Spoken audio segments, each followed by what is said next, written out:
What's up, Internet? This is Rambling Josh, and today I want to talk a little bit about kind of the intersection between two of my biggest passions of about the last 3 years or so. Those being game development and speedrunning. So I've been working as a professional game developer for about 3 years at this point, and I've been interested in and active in the speedrunning scene for about that long as well. And it's kind of interesting to me because these two things have a fairly symbiotic relationship, and yet there isn't really a whole lot of people who exist in both spaces. And the people who do, they don't really talk about it, at least that I've seen. And it's kind of interesting because the two sides like to kind of talk about each other because they've got a somewhat symbiotic relationship. Obviously, you can't speedrun a video game if you don't have a video game in the first place, and having speedrunners run your video game is fairly attractive, especially for an independent game. So you see a lot of independent developers saying things like, how do I get people to speedrun my video game? How do I make my game appeal to speedrunners? What do speedrunners want to see out of my video game? They're all basically the same question, but stuff like that. And you see a lot of the same answers. You see, make sure that it's got a super accurate in-game timer, potentially even a frame counter. Make sure that you can skip cutscenes. Try not to have too much RNG in your game. All this kind of stuff. One of the answers you also see, which is probably the best answer, is just make a good video game.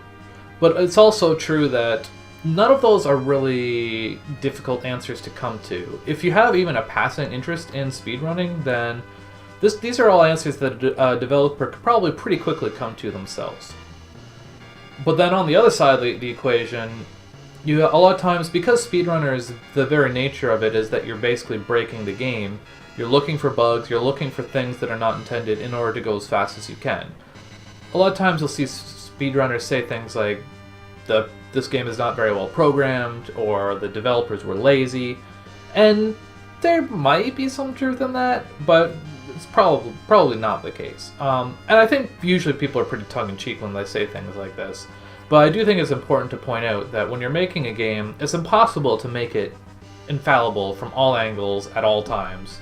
So you basically have to come up with something that is as secure as possible, that is as functional as possible, while also making sure that it is performant, that it's still fun, obviously, and that it catches the majority of situations that the average player is going to encounter. And speedrunners are not average players, that's just the truth of it. But anyways, I point this out because the fact of the matter is that in the end of the day, whatever bugs or whatever you want to call them do get through, are ultimately, a lot of times, those are what ends up making the speedrun of the game. So whether the developer intended to leave those in or not, whether they knew about this bug existed or they didn't, your speedrun would not be the same without them. And the reason I think that this is important to kind of realize is because a lot of times you don't even really know what is going to make a speedrun attractive going in. And as much as people will say, just make a good video game and you'll have a good speedrun, that's not always true either. And a lot of the reason for that, to me, is because the more I get into different speedruns, the more I kind of realize that the things that I liked about the game casually and the things that I like about the game as a speedrun are not the same. Sometimes they are, but oftentimes they're completely different things. The kind of things that I look for in a speedrun are usually things that a casual player are never even going to know exist or anything like that. So let me give you a couple of examples. One of the more recent games that I've been learning to speedrun is Final Fantasy IV. The walking in Final Fantasy IV is fairly known for being pretty slow. It's to the point where in future releases of the game, like on the PlayStation 1 and on the PSP and so forth, they added in a dash button. I'm not sure what they did with the PC or the DS version, but that's like a completely remade from the ground up game, so it's kind of neither here nor there. But the point is, nobody wants to move that slowly in 2017, so they sped it up. But because of the way the walking works in Final Fantasy IV, being slow actually kind of works to its favor in a speedrun. So basically, walking in Final Fantasy IV works pretty much the way you would expect it to work. Press the directional button, move to the next tile. If you are holding a button when you reach that next tile, then you'll immediately start walking whatever direction you're holding. So that means you can do stuff like press down so that you're walking down, and then immediately hold right, so that the exact same frame that you reach that next tile, you immediately start walking right. It is pretty much expected, but what it means is that because of how slowly you walk in Final Fantasy IV, you can pretty much always be buffering the correct directional input to go where you want to go. And so what that means is that you can basically walk 100% frame perfectly in Final Fantasy IV. If you know what you're doing, you know where you're going, you can pretty much not waste a single frame walking. You can basically do that entire part of the game pretty much perfectly.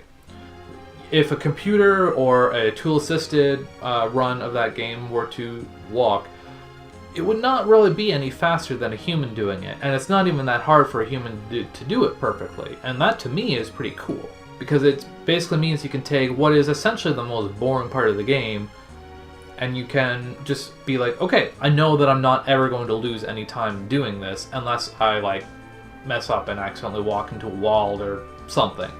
And it also means that you can do stuff like the step route and step manipulation, because you have the time to do that pretty easily, because walking is easy.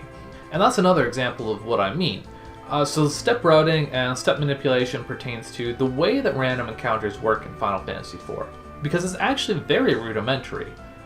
You can very easily, at least if you're in the context of a speedrun, all you have to do is pull up some online resources and count your steps. And you can say, oh, well, let's see, okay.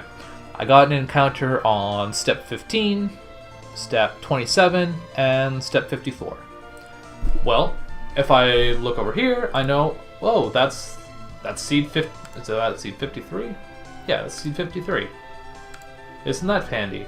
And here, now all of a sudden I've got basically a preview of the entire run. I know exactly what steps I'm going to get encounters on. I know exactly what those encounters are going to be. And not only that, but I can actually manipulate that by taking extra steps to be like, okay, if I take 36 extra steps here, I know that's going to push the step counter forward, and that's going to allow me to skip like 3 extra encounters, basically. And that's kind of crazy.